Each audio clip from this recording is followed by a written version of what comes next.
Hey, what's up, YouTube? Hope everyone's having a great day or night wherever you are. Thanks for tuning in for another podcast here at Socially Anime.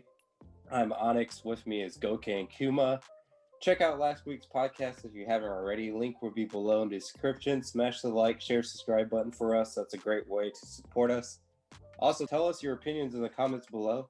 In this podcast, we will be covering Attack on Titan Season 4, Episode 1. What? If you guys haven't seen the brand new Season 4, Episode 1 yet, we do recommend you watching it and then come back to check out our video. Everyone, Goke, Kuma, Dewa, Hajimasho.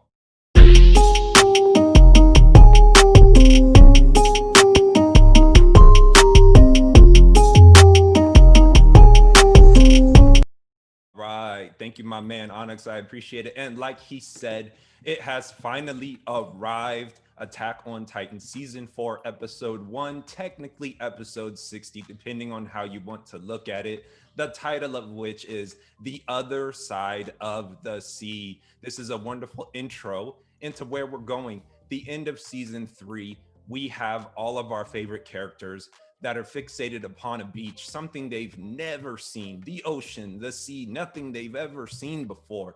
And you have Eren gazing out across the water, looking at and waiting for what is on the other side of the sea. And so now we pick up right into the middle of the action, Season 4, Episode 1, and they don't give you a chance to take a break. They might play with you a little bit. It seems like a nice opening and birds in the sky, and you soon realize that this is a sense that to me reminded me of a bomb or an explosion going off and kind of, muting your hearing a little bit. And you realize this is not somebody laying in a meadow. This is a brand new character named Falco, and he is in the midst of a nasty battle, the likes of which only could remind me of World War II.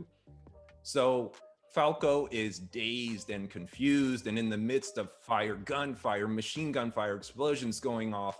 And a guy runs up and grabs it. Get up, Falco, let's go. Grabs him, yanks him through, and we're introduced immediately to his older brother, Colt. And they're running for their lives, running back to the trenches, diving, trying to get out of the way of the bullet fire. Men are falling to the ground. Blood is splattering. Oh my God, what happened? I don't see any Titans. I don't even know where we're at. And this is the opening of Episode 1 of Season 4. Tons and tons of action right into the trenches. So they get pulled into the trenches, and now we get a quick and interesting introduction to a lot of different characters that we quite honestly have never seen before. We have Falco, who's our supposed protagonist right off the bat. There's not really much to know about him other than he's young.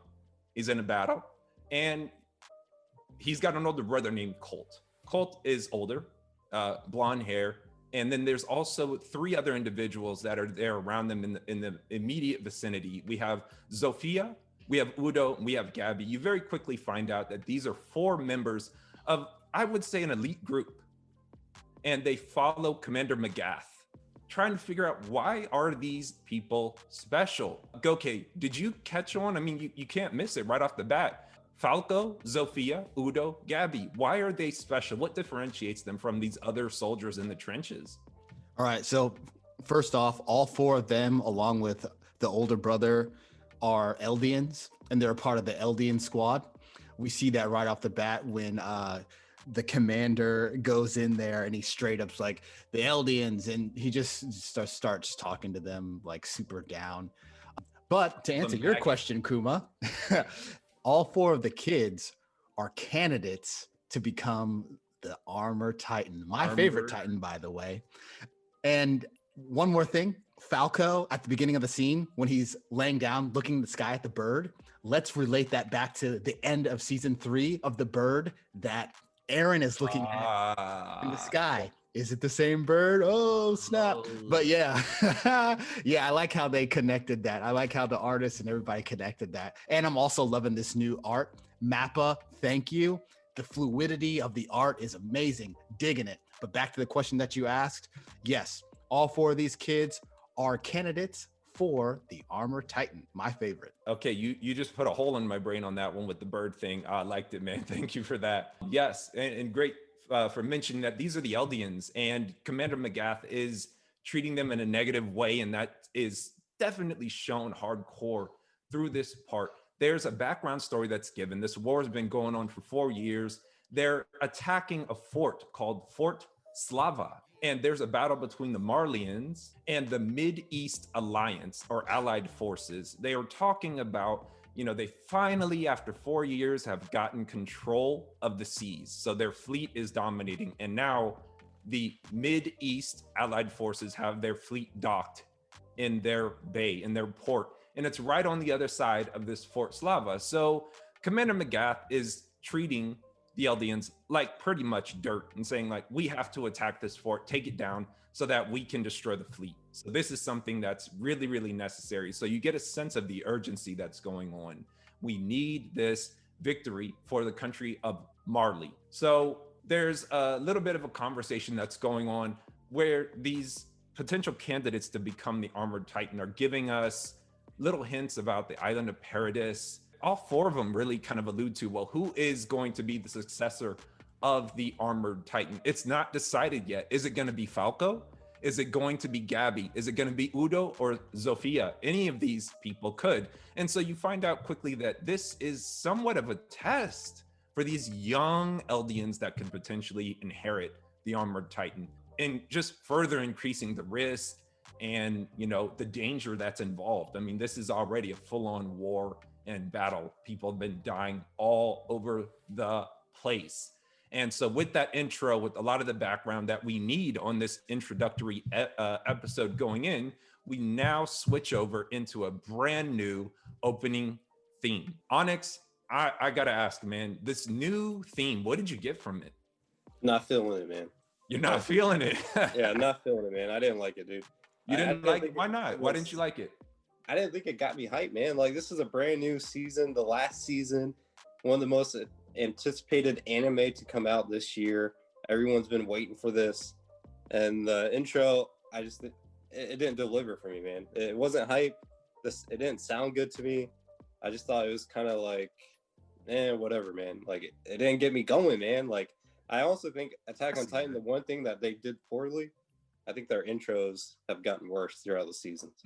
That's just my opinion on that. Dude, you might be right on that. It's definitely the dark kind of theme. Good point. So after, yes, the somewhat depressing intro, as my boy Onix is saying, we get right back, we're thrown right back into the trenches.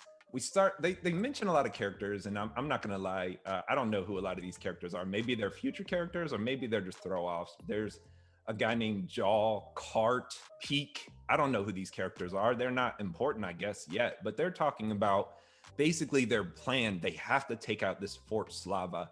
And so while they're discussing the plan, you understand that they are fixated upon something called an armored train. They have to take out this armored train. And why is that? Because they have anti-Titan cannons. They not only have them on this armored train, they've got them on the walls of the fort. And this is weaponry beyond anything we've seen prior. The weapons that they had on Paradis Island didn't really do much damage to the Titans, but these, the Marleys are very afraid of. They're like, yeah, if it hits the neck, it's not going to go well. So as they're planning to take out this armored train, I'm going to talk to Goke about this one, man. You mentioned it before, you brought this up. They're planning, Commander Magath is talking about what are they going to do to get this attack, because they got to get it.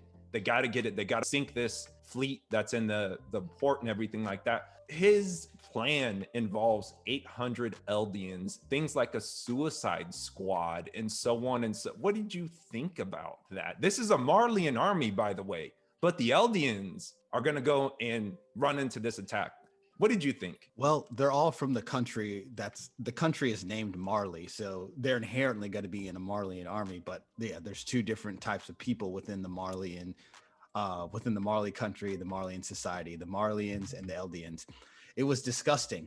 It was absolutely disgusting. They have no concern for these people's lives, and they honestly talk as if they owe the Marleyans this type of suicide mission. And the difference between, in my opinion, and I don't know, obviously I wasn't a a soldier in World War II, a Japanese soldier in World War II, but I would think that even if you were afraid of the kamikaze attack and dying, at least you have that feeling of, I'm doing this for my country, I'm doing this for the emperor. But these guys are doing this because they're looked down, they're being forced to do this because they're looked down upon. And it's like, we owe you, you owe us this because of the sins of your ancestors. But again, who's to say how history is written too, because what really happened in the past. And another thing that this reminds me of is in the United States, our history here with how the Black American soldiers were treated during World War II, World War I, and the Tuskegee Airmen, and every single war before the 1960s and 70s. They were segregated into their own camps. They couldn't elevate to commander status, and they were talked to like garbage. Like, it's so stupid that you are fighting with somebody for the same country, but somehow you're looked down upon. I just got those feelings, and I just felt disgusted about it. I felt really bad. I appreciated that they showed that. Onix, it looks like you have something to say, my man. Yeah, I thought that was funny because you funny? What the heck? I just spilled out my heart, man. Look at this guy. Listen, how dare you? It was more ironic, I guess, because the Marlians, like you said, it's disgusting that they don't care about the lives of the Eldians. But the Marlians, the reason why they're such a great country and great power is because they control the power of the Titans, which can only be attained by the Eldians. So that was just kind of like, bada boom. That's just kind of like, it didn't make sense to me. It's like, dude, like, you hate the Eldians, but the reason why you're such a great country is because you have Eldians that can go Titan mode. Dude, yeah, great point, dude. I love it. And you're right, historically. I'm going to throw in the Roman army. The Romans were known for having this amazing empire, but they were also, one of the things behind the scenes nobody really knows is that once they conquered a group, they were baller because they would then investigate, interrogate, and take the amazing traits of their enemies and turn that into the Roman army. And that was one of the things that kept them so on the top of everything. So it's sickening, but it's not unrealistic. It's been done throughout history for the longest time. So after this really revealing show to know that the Eldians are basically going to be, literally, they even mention a suicide squad. You see the Eldian dudes with a suicide bomber vest on, literally explosives on. That is their fate. And to me, that scares the hell out of me. But their duty as Eldians is to rush these bunkers and these guns and just basically the armored train and blow it up. This is when your girl Gabby comes in. Didn't really like her, didn't really know her, but she really kind of won me over around this point. So they are readying 800 Eldians, these Marlians, like Commander McGath and these other people. They're, okay, you guys are getting ready to go run right into gunfire. Literally quoted, let your actions purge the disgrace of being spawn of the devil. That's what they say to these Eldians. That's why we're sending you to your death in suicide squads and all these things, because you're spawn of the devil. Whoa, hardcore. So right when they're getting ready to do this, Gabby really becomes like a hero. She goes to Commander McGath. And in almost kind of a joking way, which initially I didn't like. Well, why is she joking? But it turns out to be a really heroic action. She's like, instead of sending 800 Eldians to basically be shot to death and they're all gonna die, let me have a run at it. Let me have a run at what? I have this makeshift, this improvised explosive device that I believe I can use to take out this armored train. Nobody really agrees with her. One of the arguments that she uses is that there's, first of all, other candidates to become the armored titan. So if she does potentially die or lose, it's not going to be too much of a hit. But she ends up getting Commander McGath to agree. And so starts her pretty weird, I'd say, tactic on attacking the armored train. First thing she does is she takes off her armband, she takes off some of her military uniform, and she begins walking with her hands up, and they don't shoot her. Goke, would you not shoot I guess if you're in the middle of war, by the way, you're in the trenches, you're in a bunker with a machine gun, and you see a woman walking at you with no military gear. A little girl, not a little girl, by the way. Yeah, like a child. She's a kid. Would I shoot in this world? Yes, because she might be a Titan. It'd be stupid not to. And they say that. The two Yeah. dudes that are talking, they say that like, oh, what if she turns into a Titan? So yeah, it's stupid not to shoot her because she might be a Titan. But in the real world, no, I wouldn't shoot a kid because they could be a casualty of war. But gosh, man, like we have heard on the news in like different countries, they have kids be suicide bombers. So it's a hard choice, man. It's a hard choice. It's a hard choice. Yeah. Yeah, it's hard to shoot at her, man. She looks super innocent. So just a cute little girl with no military clothes. She looked kind of beat up too. She made herself look beat up, walking down like she needed help or she was trying to surrender. It's hard to shoot at her, but like Goke was saying, I would definitely shoot at her because she's a Titan. She has the potential to be a Titan. She has the potential. And she uses exactly what you guys stated to trick these guys, or at least delay them long enough that as the armored train comes by, her improvised explosive device works. She derails the train, jumps up in joy, and starts running back. Immediately, I had a sense of risk. Of course, you don't jump around on a battlefield congratulating, you dip out. So she does start running, which is great, but they open up fire on her. At this point, Falco comes running out to try to assist her. And something really big that I've never seen just boom appears out of nowhere. What the heck is this thing, Onix? A Titan that we never seen before came out and saved them, covered them. I think that's the Jaw Titan, just because his face was different and he was just biting people. So that has to probably be the Jaw Titan, in my opinion. I'm guessing. He definitely had a mask on.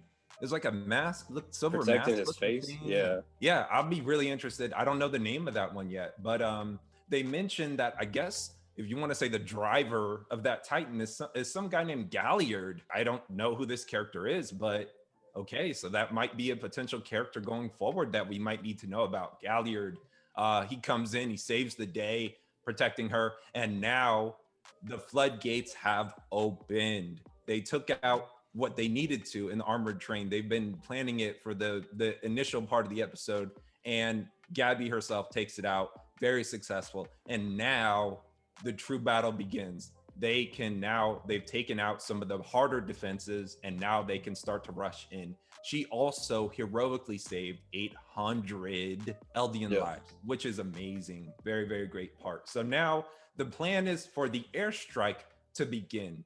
They do a quick cut scene where they're showing these people that look really downtrodden. Did you guys see that did you see those guys that look kind of weird on the plane? Okay, you see that? They look kind of downtrodden initially. These guys didn't look like the guys looked in the trenches. The guys in the trenches looked like they were pissing their pants. True. They had flies on their faces and all these crazy things. These guys they already looked like Titans. Like all their faces were just like disheveled and like it just looked weird. I don't know, but finally I see somebody I know, Zeke and Reiner. I'm like, gosh, what am I watching? Is this Attack on Titan? Am I sure? Like, what am I watching here? Finally, I see a recognizable face, even though my boy's sporting a goatee. My boy Reiner's sporting that goatee, son. Some time went by. Yes, sir. So love it. We see the familiar characters, weird guys that are on this back of this part, and they are back in the trenches, and they're talking about how Zeke is going to be the spear, Reiner is going to be the shield. Okay, all right, we'll see what that means. They have a little quick, I just wanted to mention this little quote. They do that little commercial when they're going to or from a commercial, they do that little 3 or 4 second stint. Well, one part I read that Marley is a military dictatorship and that they have 7 of the 9 Titans. And that is why they have such power and that they've been taking over other countries. So that was a nice little information or informative piece that I caught on. I liked it because it kind of just showed Marley in a 1 or 2 sentence explanation what they really are.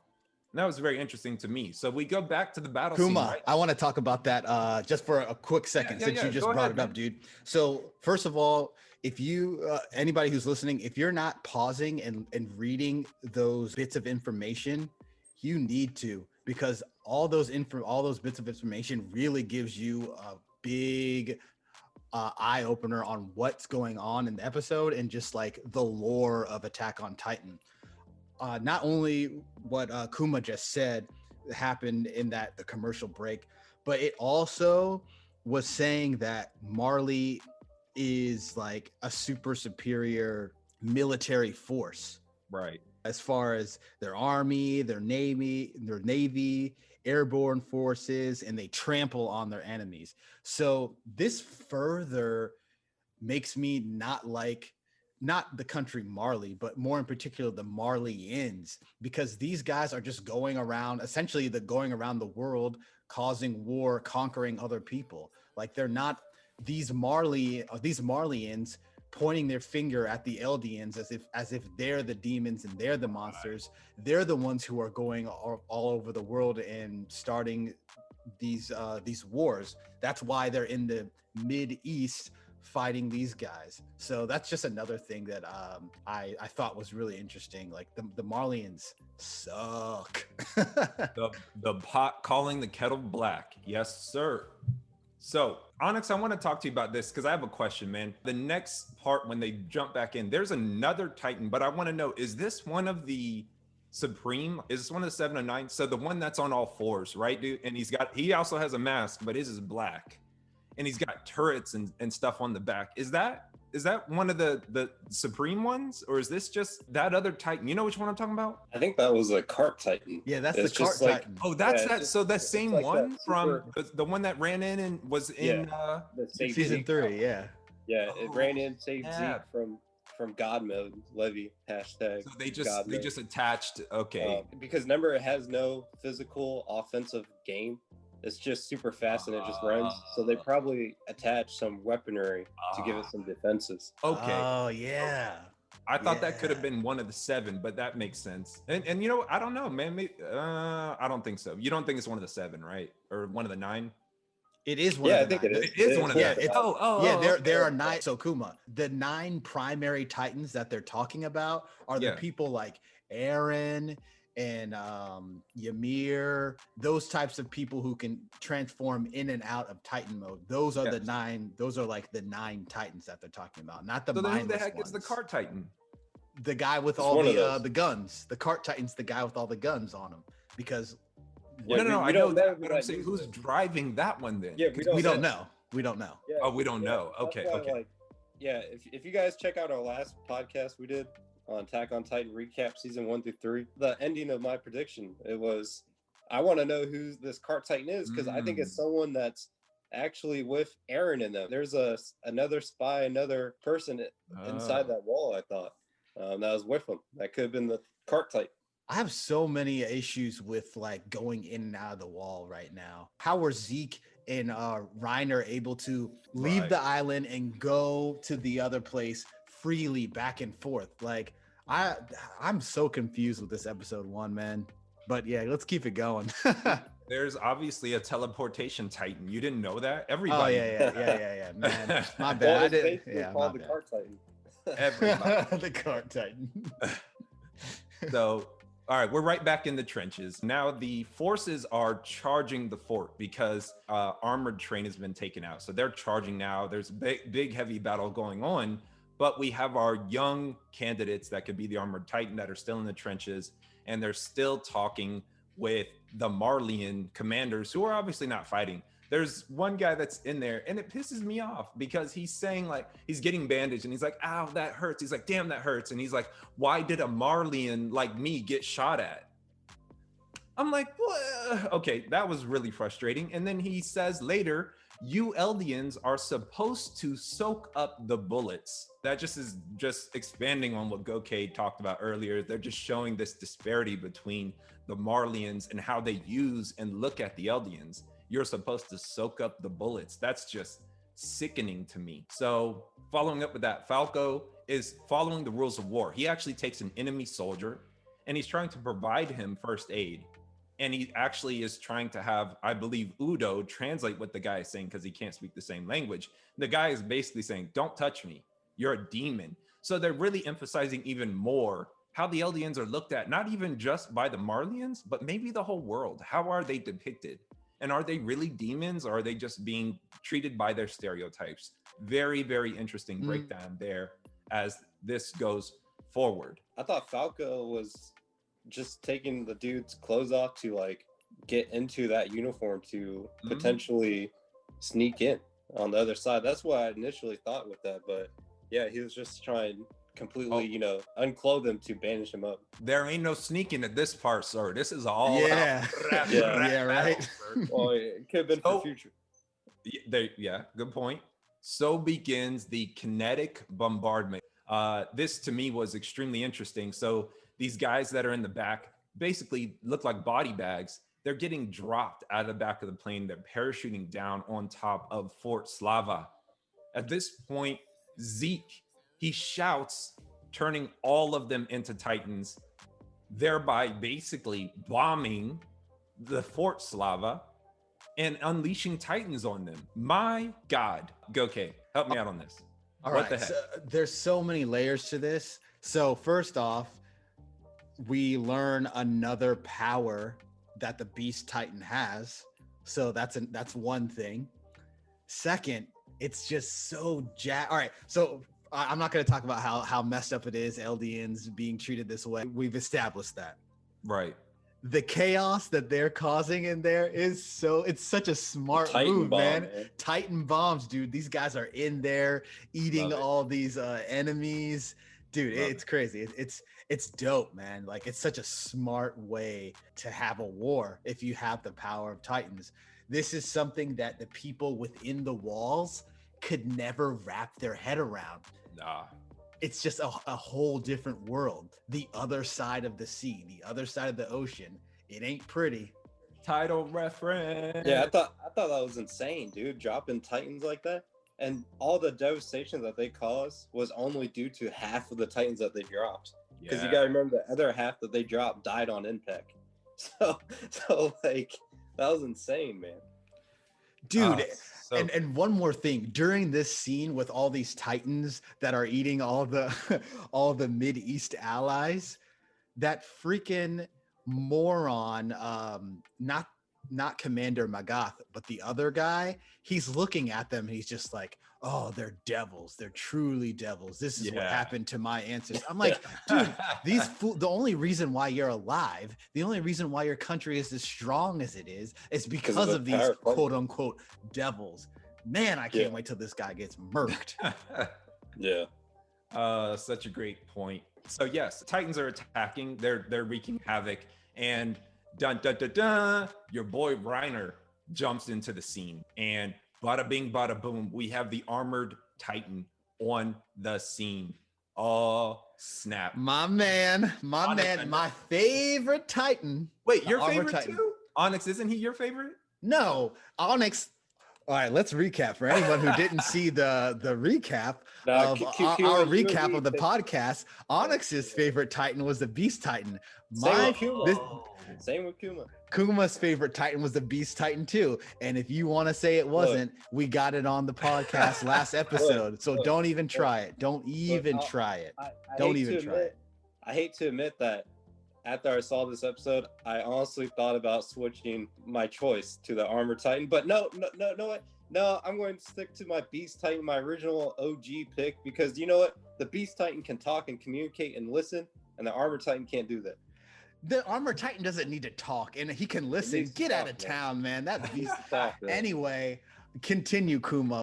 Of course, they still have too many, basically, cannons that have these anti-Titan shells. And the danger is if they hit the nape of the neck, just like in Paradis, where they cut the neck to take him out. So it's very dangerous. And these are cannon blasts, little different than some blades, right? So you can see that the level of battle is almost more equaled out. It's not a Titan versus the Titan, but there's a true fear. And Reiner shows it throughout this battle scene. He's really worried about getting hit, and understandably so. I mean, they can blast holes through his armor. So as he is trying to take out a lot of these cannons and things like that, he's also being hesitant and protective, and he gets his arm blown off. It's showing that this is a different type of warfare than the types that we've seen for even 3 seasons prior to this. Very, very interesting.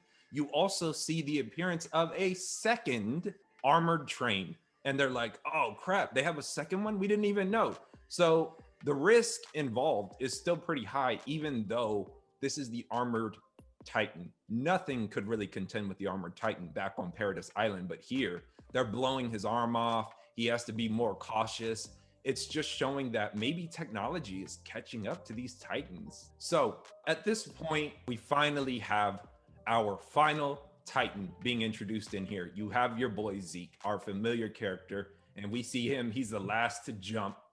And as he's looking down, he jumps down, transforms himself into our good old friend Onix. What? The Beast Titan is Beast. Onix, your Beast. favorite Titan, the Beast Titan, he's the baseball best player. Titan, We The should call him baseball the baseball player Titan. Go ahead.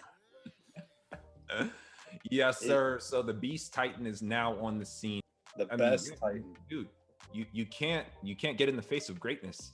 I mean, you're just gonna have to accept it, Goke. I mean, Armored Titan's cool, but come on, man. He lost an arm. I don't know, He man. lost an arm and he was still able to destroy that whole fleet, dude. Like he was still able to destroy all the people. He didn't on the destroy land. any fleet. What are you talking about? He took out destroyed some of every- the cannons. He dude. That's it. destroyed those cannons that were. He destroyed the second armor train. Yeah, he destroyed the second armor cool. train with one arm after being shot.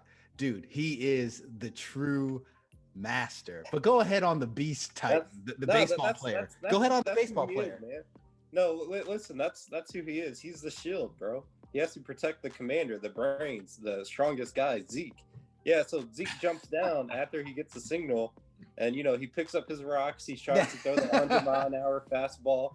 He throws a 100-mile-an-hour fastball to that Navy fleet that's out in the bay.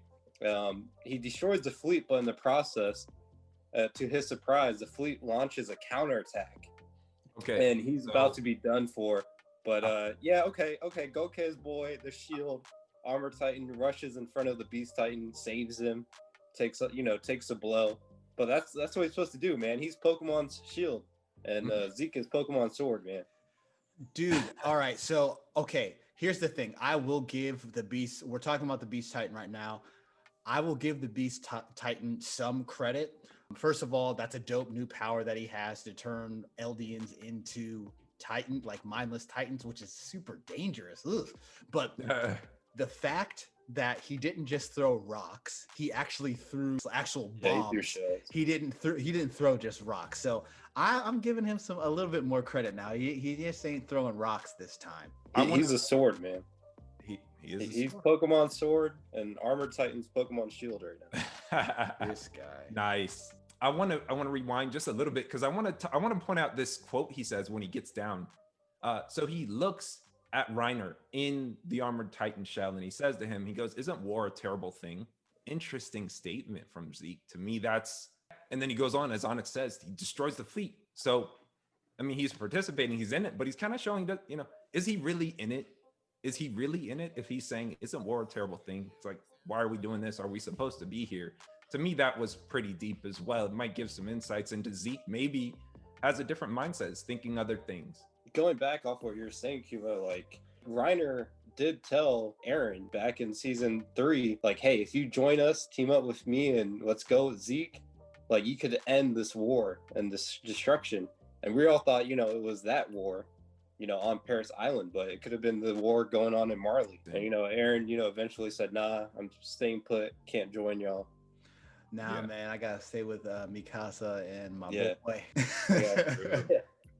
I gotta play on the beach and make some sandcastles first.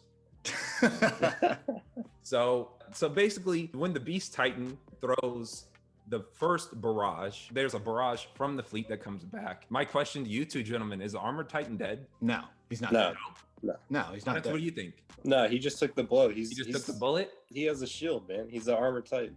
He's not dead.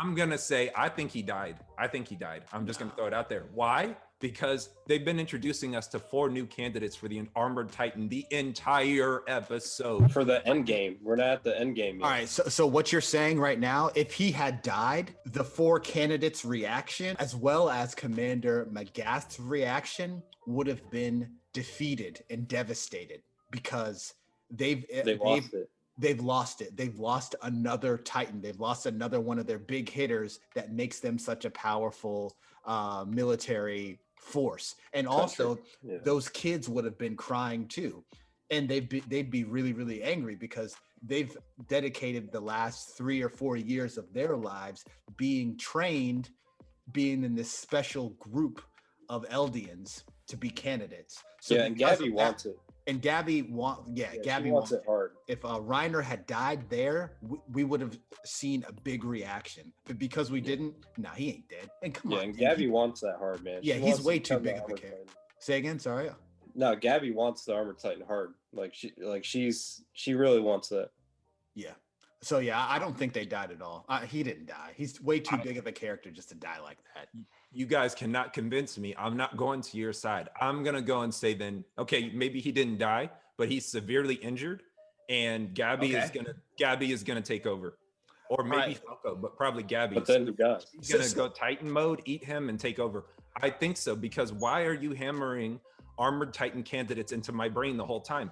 Colt was the already successor that was stated for the Beast Titan, but there's all these potentials for the Armored Titan. So I'm sticking with my guns. I think he's going to be switched over. Kuma, you literally just changed what you said from he's dead to he's severely injured. So because you guys are right. I mean, I'm agreeing with you on that, because they did state if they die, then they can't transfer the power over. So that's all I'm doing. I'm still saying basically Reiner, his game is over. He's donezo. He's Reiner's at the end game. Armored Titan coming in. Nah, man, I don't see that. Nah. All right. Well, not yet. To disagree. Maybe at the end. I don't think you should read so heavily into the successors right now, because that's part of real life for them. Like, they need backup successors so they can keep the power, keep dominating the world. So they would have been there anyways, is what you're saying. Doesn't matter. Yeah. They would be there. Yeah, I mean, there always have to be backups. Also, my biggest surprise the whole episode was we didn't once see Eren. Are you guys kind of surprised about that? I can't recall a big time anime like this not showing the main character in one episode, not even for at least 5 seconds. Again, like when I mentioned it earlier, the only time I recognized anybody was the bird at the beginning of the episode, and then Reiner and Zeke in that aircraft. But yeah, man, I'm super intrigued just to see what is going on. I want to see what they look like. I got another screwball I'm going to throw at you guys. How long can you keep Titan form once you have it? Not very long. They said like a few how hours. many after you're a candidate? Or no, after you actually take it, how long can you hold it? I forget how many years it is. Wasn't it 9 years? I think maybe 9 If we're years. wrong, hey, any viewers or listeners, if we're wrong, post it in the comments. But I think it's 9 years. And they state throughout the episode 9 years. I think your boy Zeke and I think your boy Reiner, I think they're on the end of their tether, man. I think they're on the way out. So I'm sticking to my guns. I think the Armored Titan's out. I really do. And we already know who's taking the Beast Titan. And it's Gabby. All right, Gabby's taking the Armored Titan. I think Gabby's taking the Armored Titan. Yeah. Let's get this clear. Yes, obviously he's on his way out. But we're saying that's two different things. You're saying that he's dead from at first you said no, I switched it up. Okay, yes, okay, thank you. Severely injured. All right, thank you. Okay. Yes, sir. All right. So I mean, technically Kuma said the same thing, because he said, just because he said severely injured, he did say right after that he was going to get eaten and someone else was going to take the power. Yeah. So he's just saying, like, after the, taking the impact from the Navy fleet, he's going to be severely injured, and the next scene is him getting eaten and he's done. Okay. That's what Kuma said, I'm fine with that. Yeah, I don't see it though. I don't see that. Onix explained what I was thinking, and I appreciate that. Thank you, sir. Yeah, I got you. Yes, sir. Why Beast Titan for life, homie. Me and you, we just don't go Goke on the street. So now the fleet is destroyed. The battle is over. A peace treaty is signed by the Mid-East Alliance, and they're basically saying, like, y'all won. The war is over, right? 4-year war, finally done. Now we go back to the trenches, and I'm super pissed off because there's now a Marlian that's saying, no, not a Marlian in the trenches. Actually, we're going to go to the city, whatever city this is. They are now celebrating in the city. And they're saying, thanks to the incredible bravery of the Marley army, Fort Slava has fallen at last. Not the bravery of the Eldians, not the Titans doing the work, not the Eldians at all, but the Marley army. That's another in my opinion, historically significant part is to the victor goes the spoils. When we read a history book, you got to ask yourself who wrote it. Are you getting the true story?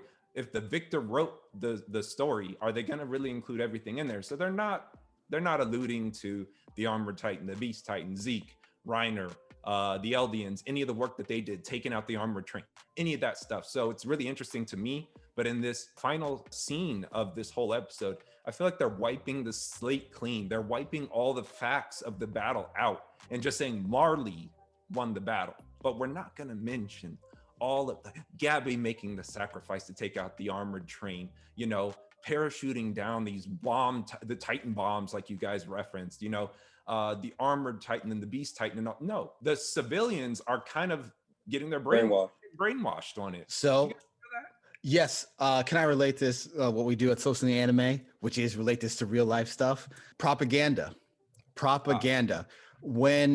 So we all know that song. You know that song, Buffalo Soldier by Bob Marley. Buffalo Soul. All right. Wow. Onix, you've never heard of Bob Marley. I'm shocked. I never heard that song. I guess you're from Japan, so, you know, maybe it didn't get all that popular in your town. I heard of him. I just haven't heard that song. Well, God, look up the Buffalo Soldier song. Buffalo Soldier. Yeah. Buffalo Soldiers. In the heart of America.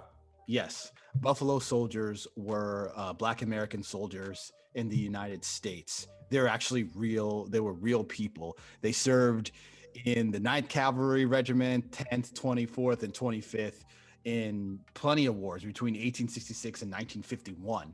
Buffalo Soldiers did some serious damages for in the name of the United States. Yes. We don't have any movies on them.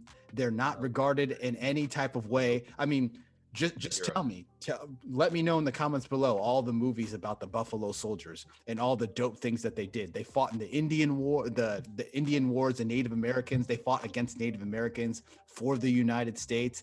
They fought in World War I as well. They fought in World War II. They fought in the Korean War. I don't remember ever really learning that much about the Buffalo Soldiers in my history book in the United States. Do you guys? So No. Again, this just relates back to what is real life. The Eldians, that's what we do at Socially Anime. Look up the Buffalo Soldiers. Yes, sir. Respect. Thank you for that insight, Goke. You're definitely right, man. I could talk about that all day long. I want to get back to this last little scene. There's a interesting kind of man in a suit and a hat. And he goes and he buys one of these newspapers that has the propaganda that Goke mentioned. And he buys it and he kind of walks off. And, you know, the picture is fixated upon this guy. I have no clue who he is. I can't even guess. If either of you two have a guess, let me know. Otherwise, That's the cart titan. Aaron's dad. That's the cart Aaron's titan. dad. How could it be Aaron's dad when Aaron ate his dad? Aaron ate his What are you dad. talking about, dude? That's what it made me think of, man. It made me think of his dad, bro. It looked like his dad. I know it's not his dad because Aaron ate him, but I'm just saying, like, that looked like that could have been his dad, man. Okay. It's not the cart titan, I can tell you that. It's a cart titan, son. It's a cart titan. Cart titan wearing a suit, came back from battle really quickly.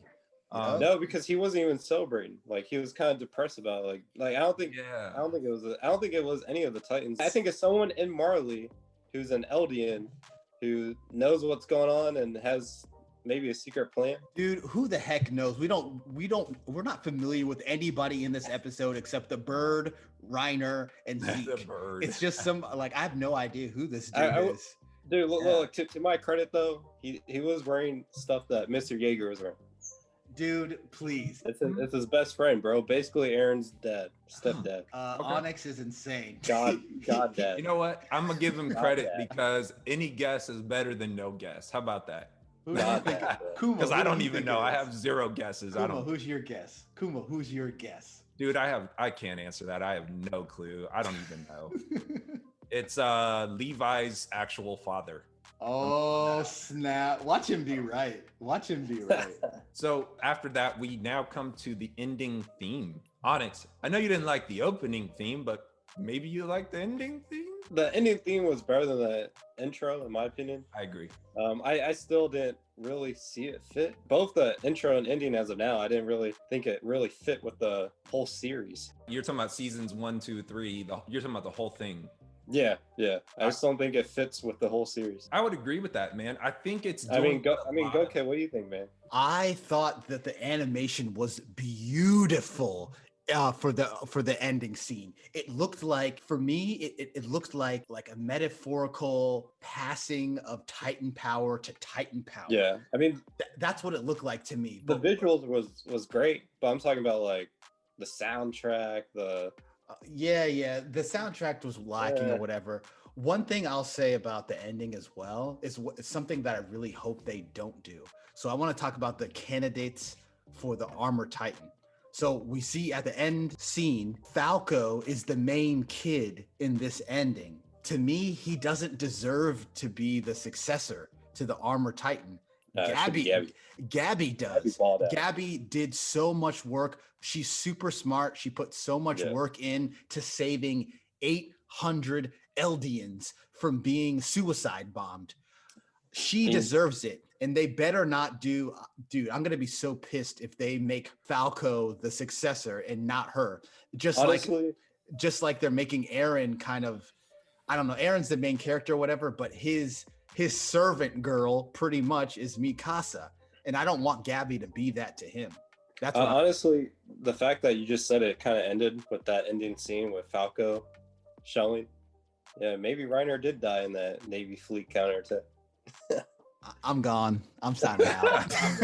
Hey, I'll take all the credit and the point for it. If it does happen that way, shout out your boy Kuma. I appreciate it. No, this is definitely very interesting. Again, very interested to see episode 2 and see where they're gonna take this, because I have no clue. Onix mentioned we haven't even seen Eren yet. I don't even know who's going to be. We know the next Beast Titan, or at least who's planned to be. We know the 4 candidates that could be the Armored Titan. Are they leaving? Are they staying? The war is over, but is the war over? I don't know. Lots and lots of questions, but this has been really, really good and epic. I like Onyx's talk about the opening and ending themes. Kind of dark and broody, but that's really where this went. This was like a World War II battle, this whole episode. And at this point, I'm going to pass the baton on to Goke. Here you go, sir. We will see you next time on our next review of Attack on Titan. Super hyped, super ready for this next episode. As always, super. As always, like, comment, and subscribe. Hit us up on Facebook. We actually have a Facebook page. It's called Socially Anime. And a question for you guys to answer in the comment section. We want to know who you want to be the successor of the Armor Titan. Do you want Falco, Udo, which is the kid with the glasses, Gabby, which is the straight G, or Zofia, which is the blonde girl who didn't say anything? Let us know in the comments below. We'll see you next episode. Peace.